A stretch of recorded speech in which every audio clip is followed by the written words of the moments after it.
দুনিয়া থেকে যখন কোনো মানুষ বিদায় হয়, দুনিয়া থেকে কোনো মানুষ যখন মারা যায়, যখন তার পরিবারের লোক তাকে খাটলোতে করে যখন তাকে কবরের দিকে নিয়ে যাওয়া হয়, যখন মৃত মাইয়াতকে যখন কবরে সমাধি করা হয়, কবরে যখন মাটি দেওয়া হয়, কবরে যখন রাখা হয়, আল্লাহর নবী বলছেন শোনো, কবরে মাটি দেওয়া মাত্রই আতাহু মালাকানি ফায়াকুল আনি মান রাব্বুকা ওয়া মান নাবিয়ুকা।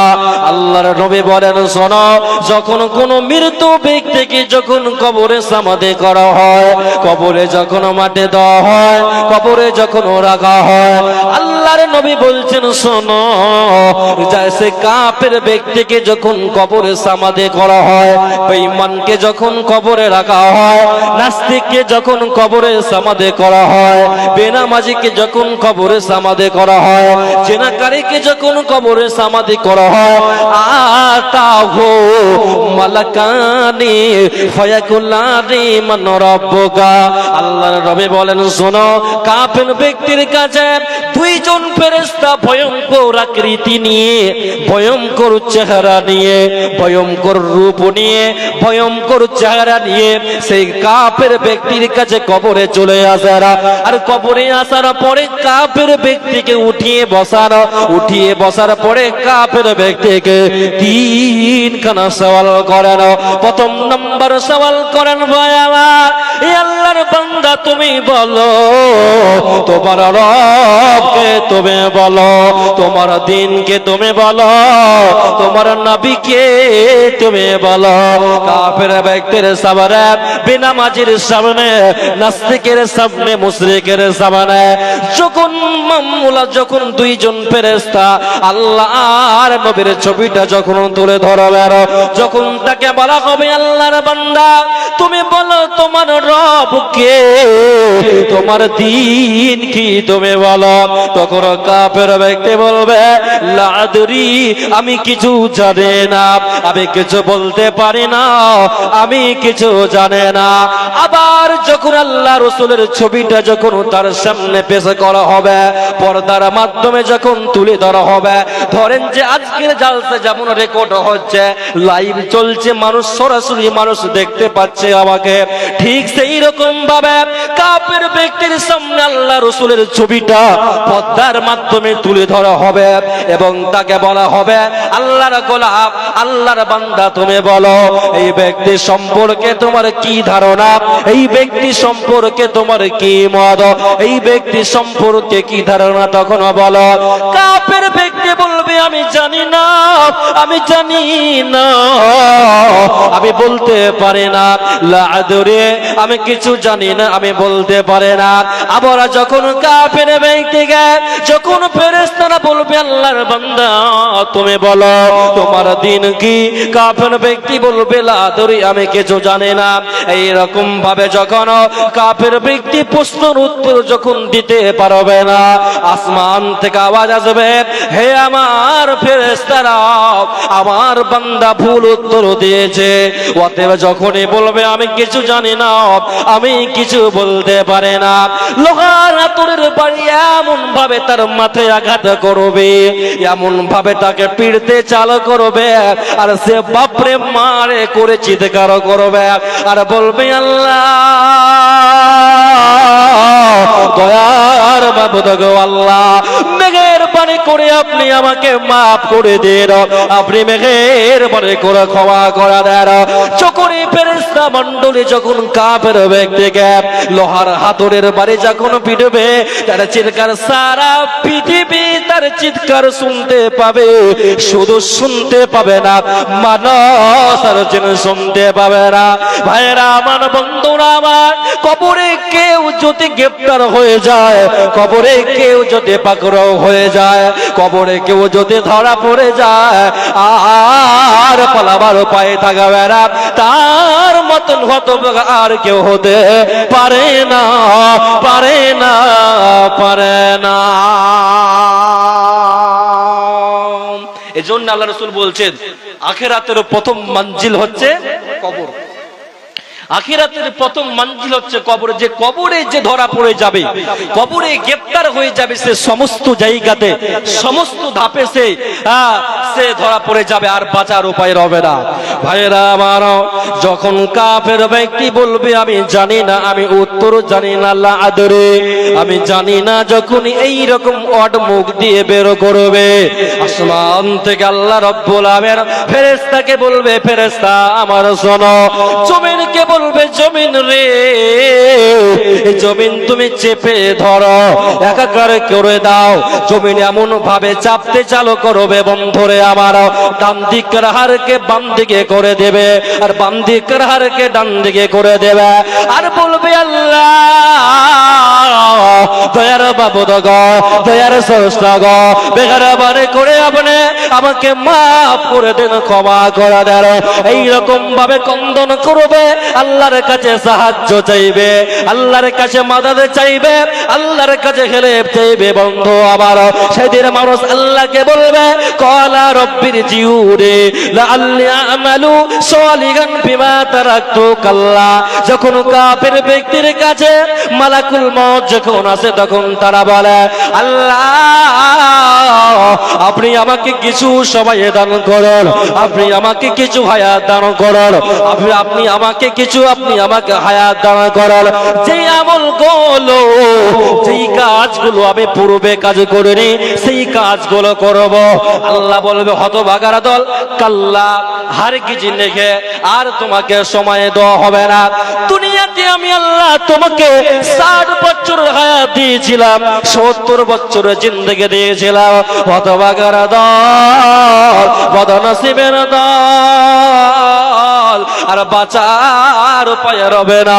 ভাইরা আমার, যখন এইরকম ভাবে কাফের ব্যক্তি যখন বলবে আমি উত্তর জানে না, আল্লাহ সুবহানাহু ওয়া তাআলা ফেরেশতাকে বলবে, রে আমার ফেরেশতারা, তাকে জাহান্নামের লেবাস তুমি পরিয়ে দাও, জাহান্নামের কাপড় পরিয়ে দাও, জাহান্নামের পোশাক পরিয়ে দাও।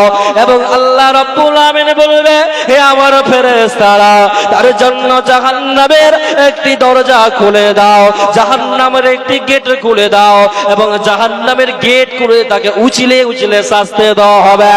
আল্লাহকে বলবে, আল্লাহ আপনি আমাকে ক্ষমা করে দেন, মাফ করে দেন। আল্লাহ বলবে, হতভাগার দল, আমি তোমাকে পরীক্ষা করার জন্য আমি আল্লাহ তোমাকে পাঠিয়েছিলাম, কিন্তু তুমি পরীক্ষাটা তুমি কামিয়াব হতে পারো না। আল্লাহ রাসূল বলছেন যে কবরে একবার পরীক্ষাতে ফেল করে দিবে, দ্বিতীয়বার বসার কোনো চান্স থাকবে না, থাকবে না, থাকবে না। আমি কোন গুণে পার হব গো আল্লাহ, ফুলুসে রাতের পল, আমি কোন গুণে পার হব গো আল্লাহ, ফুলুসে রাতের পল। আমি অদম পাপী তাপী, পাপের ভারে ডুবে আছি গো, আমি অদম পাপী তাপী, পাপের ভারে ডুবে আছি গো। তুমি নায়ক ভূমি, আমি অন্ধ পথিক মাওলা, তুমি আমার দুখানে ধর, ওগো দয়াল ক্ষমা করো, মাফ করো। আমি কোন গুণে পার হব গো আল্লাহ, ফুলসিরাতের ফোন। নারে তাকবীর, নারে তাকবীর। ভাই আপনারা বুঝতে পারছেন তো? ভাই কথা বলুন তো ভাই, বুঝতে পারছেন? আমার কথা বুঝতে পারছেন? বক্তব্য কোনো অসুবিধা হচ্ছে না তো? যাক মাশাআল্লাহ। পিছন গলা কেউ কথা বলছে না। তাহলে দুনিয়াতে আমি আপনাদেরকে একটা উদাহরণ দিই। ধরেন যে 2026 সালে, ধরেন যে 2026 সালে জানুয়ারি ফেব্রুয়ারি মাসে মাধ্যমিক পরীক্ষা হয়, জানেন তো? জানুয়ারি ফেব্রুয়ারি মাসে মাধ্যমিক পরীক্ষা হয়। 2026 সালে যদি এই বছরে যদি কোনো ছাত্র মাধ্যমিক পরীক্ষাতে যদি ফেল করে দেয়, নাম্বার উঠাতে যদি না পারে, রেজাল্ট যদি ভালো না করতে পারে, 2027 সালে পরীক্ষাতে বসার চান্স পাবে কে পাবে না? একটু জোরে কথা বলুন তো। আল্লাহু আকবার, কথা বুঝতে পারলেন না? 2026 সালে কোন ছাত্র যদি মাধ্যমিক পরীক্ষাতে ফেল করে দেয়, 2027 সালে পরীক্ষা বসার চান্স পাবে না? পাবে না? পাবে? আল্লাহু আকবার, পাবে। একটু জোরে কথা বলুন, পাবে, ইনশাআল্লাহ পাবে। আবার যদি 2027 সালে কোন ছাত্র যদি পরীক্ষাতে যদি ফেল করে দেয়, 2028 সালে আবার সে পরীক্ষাতে বসা চান্স, কথা বলেন না, চান্স পাবে।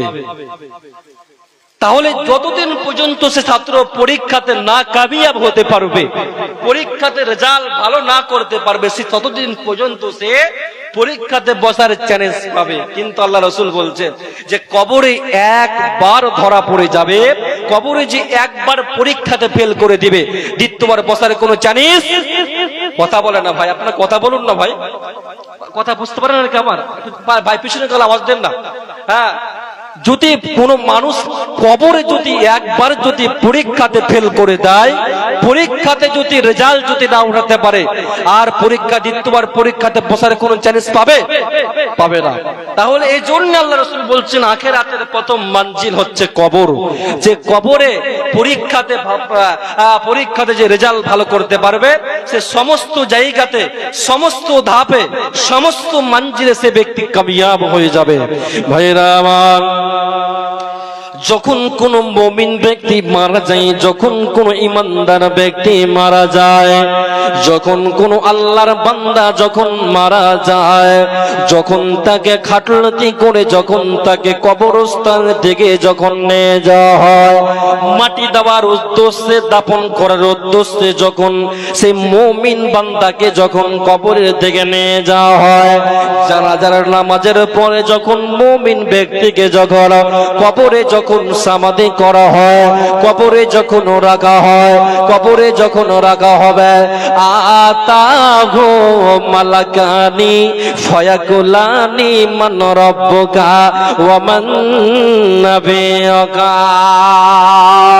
আল্লাহর নবী বলেন, শোনো, যখন কোন মুমিন ব্যক্তিকে যখন কবরে রাখা হয়, কবরে যখন সমাধি করা হয়, তার সঙ্গীগণ যখন মাটি দিয়ে যখন বাড়ির দিকে যখন ফিরে দিতে লাগে, আল্লাহর নবী বলছেন, শোনো, সুন্দর আকৃতিতে দুইজন ফেরেশতা আছেন, দুইজন ফেরেশতা এসে তাকে প্রথমে সালাম দেন এবং তাকে বলেন, আল্লাহর বান্দা তোমার প্রতি সালাম বর্ষিত হোক, এবং তাকে উঠিয়ে বসিয়ে তাকে বলবেন, আল্লাহর বান্দা তুমি বলো তোমার রবকে, তুমি বলো তোমার রবকে, তুমি বলো।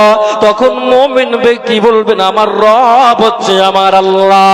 যখন দ্বিতীয় নম্বর সওয়াল করা হবে, দ্বিতীয় নম্বর যখন প্রশ্ন ফেরেশতারা যখন করবে, হে আল্লাহর বান্দা তুমি বলো তোমার দ্বীন কি, তুমি বলো তুমি কোন দ্বীনের উপরে অটল ছিলে, তোমার দ্বীনের নাম কে, তুমি বলো। তখন মুমিন ব্যক্তি বলবে, আমার দ্বীন হচ্ছে ইসলাম। আবার যখন মুমিন ব্যক্তির সামনে যখন আল্লাহর রাসূলের ছবিটা যখন পর্দার মাধ্যমে যখন তুলে ধরা হবে, পর্দার মাধ্যমে যখন তুলে ধরা হবে এবং তাকে বলা হবে, আল্লাহর বান্দা তুমি বলো, হে আল্লাহর গোলাম তুমি বলো, এই ব্যক্তি সম্পর্কে তোমার কি রায়, এই ব্যক্তি সম্পর্কে তোমার কি মত, এই ব্যক্তি সম্পর্কে তোমার কি মেধা, তুমি বলো।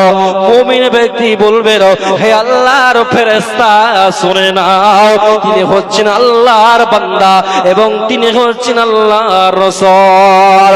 যখন এই রকম উত্তর দিয়ে দেবে, ফেরেশতারা বলবে, আল্লাহর বান্দা, আমরা পূর্বেই জানতাম যে তুমি এই রকম উত্তর দিবে, আমরা আগে জানতাম যে আপনি এই রকম আপনি জবাব দেবেন। তখন তার জন্য কবরকে 70 হাত চওড়া করে দেওয়া হবে, 70 হাত প্রসাদ করে দেওয়া হবে, এবং তার জন্য জান্নাতের লেবাস পরিয়ে দেওয়া হবে, এবং তার জন্য জান্নাতের একটি দরজা খুলে দেওয়া হবে, এবং মুমিন ব্যক্তিকে তার সামনে জাহান্নামের ছবিটা যখন তুলে তুলে ধরা হবে। মুমিন ব্যক্তির সামনে জাহান্নামের ছবিটা পর্দার মাধ্যমে তুলে ধরা হবে এবং তাকে বলা হবে, আল্লাহর বান্দা, আল্লাহর গোলাম, এই যে দেখে নাও জাহান্নাম কি ভয়ঙ্কর জায়গা, জাহান্নাম কি ভয়ঙ্কর ভাবে জ্বলছে, জাহান্নাম কি কঠিন জায়গা, মানুষ খাবো খাবো করছে, জাহান্নাম কি ভয়ঙ্কর জায়গা। আল্লাহর বান্দা দেখে নাও জাহান্নাম কি ভয়ঙ্কর জায়গা। আল্লাহ তোমাকে ভালোবেসে নিয়েছে, আল্লাহ তোমাকে পছন্দ করে নিয়েছেন, আল্লাহ তোমাকে ভালোবেসে নিয়েছেন, এর বদলে আল্লাহ তোমাকে জান্নাতের সংবাদ দিয়েছেন। তোমার কোনো চিন্তা রবে না, রবে না, রবে না। এই জন্য আল্লাহ সুবহানাহু ওয়া তাআলা বলেন, শোনো, মুমিন ব্যক্তির জন্য জান্নাতের লিবাস পরিয়ে দেওয়া হবে, মুমিন ব্যক্তির জন্য জান্নাতের কাপড় পরিয়ে দেওয়া হবে। এই জন্য আল্লাহ রাসূল বলছেন, পৃথিবীর মানুষ রে, দুনিয়াতে ভালো আমল করবে, দুনিয়াতে ভালো কাজ করবে, দুনিয়াতে তোমরা সৎকর্ম করবে, দুনিয়াতে তোমরা ভালো আমল করবে, তবে এহ জগতে এবং পর জগতে তোমরা কামিয়াব হয়ে যাবে। আবার আল্লাহ রাসূল বলছেন, শোনো, যখন কোন কাফের ব্যক্তি যখন মারা যায়, যখন কোন বেঈমান ব্যক্তি মারা যায়, তার কাছে ভয়ঙ্কর আকৃতি নিয়ে নীল চক্ষু জল জল জল জল জল জল করে জ্বলতে থাকবে, ভয়ঙ্কর আকৃতি নিয়ে সেই কাফের ব্যক্তির কাছে দুইজন ফেরেশতা আসবে এবং তাকে বলবে, আল্লাহর বান্দা, আল্লাহর গোলাম, তুমি দুনিয়াতে ভালো আমল করো রে, দুনিয়াতে তুমি সৎ কর্ম করো রে, দুনিয়াতে তুমি ভালো আমল করো রে, এই কারণে আজকে তুমি জাহান্নামের তুমি দুঃসংবাদ গ্রহণ করো, তোমার বাঁচার উপায় রবে না, রবে না, রবে না। যেতে হবে পরপারে, যেতে হবে পরপারে, সোনারি অঙ্গ তোমার মাটিতে মিশাইবে, যেতে হবে পরপারে, যেতে হবে পরপারে, সোনারে দেহ তোমার কবরে মিশাইবে, যেতে হবে পরপারে, যেতে হবে পরপারে। অন্যায় অত্যাচারে রইলা পড়িয়া, কি জবাব দেবে বন্ধু কবরেতে যাইয়া, অন্যায় অত্যাচারে রইলা পড়িয়া, কি জবাব দেবে বন্ধু কবরেতে যাইয়া। কবরের মাটি সাপে চোর ঘাটি, কবরের মাটি সাপে চোর ঘাটি, কেমনে থাকবে তুমি কবরের ভিতরে, যেতে হবে পরপারে, যেতে হবে পরপারে, সোনারে